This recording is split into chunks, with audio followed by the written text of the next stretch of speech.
samples of revenue models. All right, so you need to figure out what are the stock turns, how your customers are paying you, and how you're paying your vendors or your to come up with your products or services. So let's look at the traditional book retailer like MPH or Amazon, Borders. Okay, from day zero that the book enters into inventory, they would probably have a 90-day payment terms to the supplier, and normally the consignment of books that sits there, maybe 5 units of that particular book or 10 units of a particular book, and will be paid within 90 days to the customers. And then customers will normally purchases the book by the 167th days.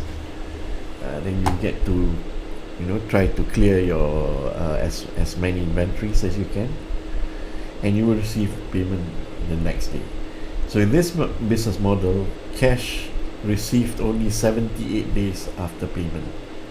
So essentially there is a need to sustain that cash flow, that negative cash flows that for the 78 days.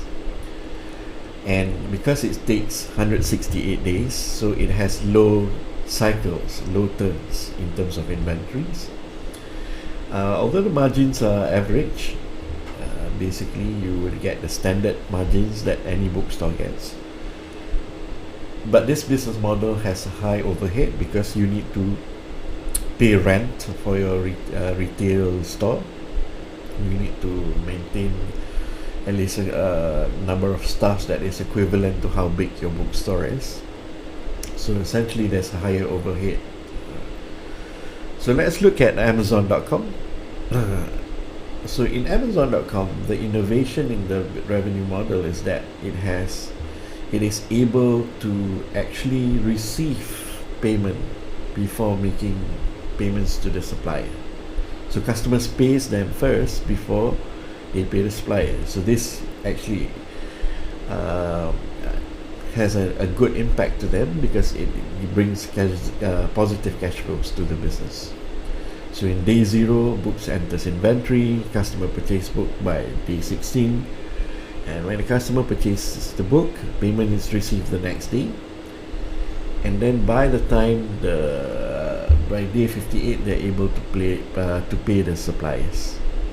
So cash received 41 days before payment. So that's the difference between these two business models, and that's the benefit. So essentially what you need to do now is to actually compare your business model with a competitor. You can also compare your business model with a different competitor executing a different business model. So you can actually compare and choose the right business model for your business.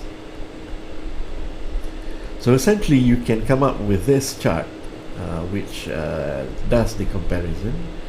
So you can align that in a traditional bookstore, they operate retail stores in a strategic location, offering a wide variety of books in a comfortable and cozy setting. And their profit formula has low turns, average margins, and high overheads.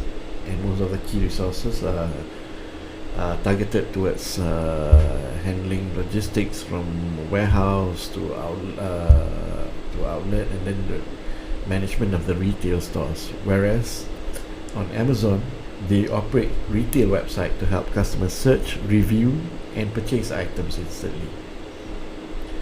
This business model allows them to have high turnover cycles, meaning to say that the more churn of revenues can be made during the same period of time.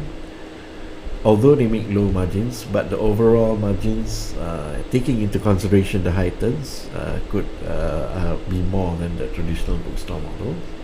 And of course, they have low overheads because it's a retail. It's not a retail store; it is an e-commerce website. The key resources, well, they have to focus more on warehousing to consumer door logistics. Basically, it's a door-to-door delivery. So e-commerce infrastructure is what they have to maintain, and digital marketing and all these things. So it's a completely different business model. So with that, we end the introduction to business model.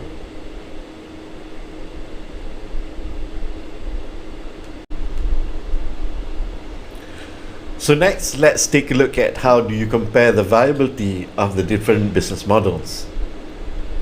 So in this case, I will look into my business, which is basically delivering this discovery bootcamp to researchers in universities.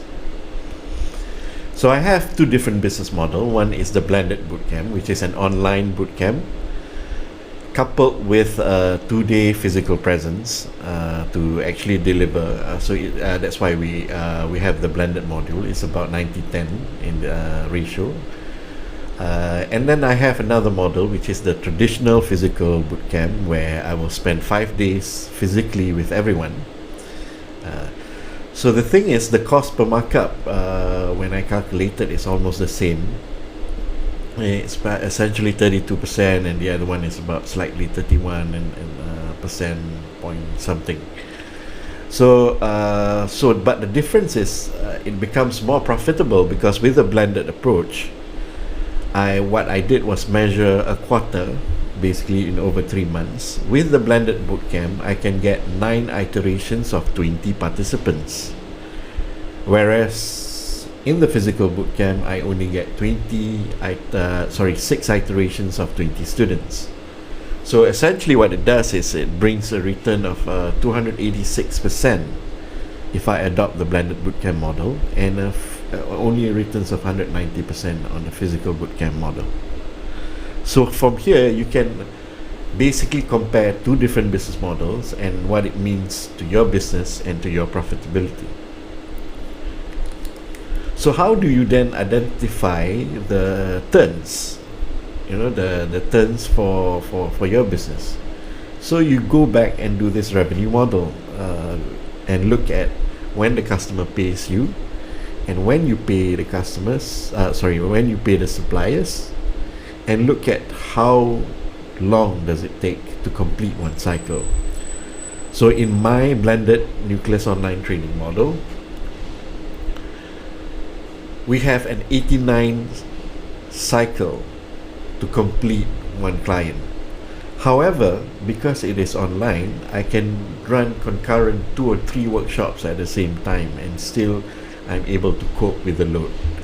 So essentially this increased my turns, so hence that's why we have high turns. And of course you can decrease the margins because you have certain lower overheads with regards to the one-time creation of the particular video that you see on the LMS.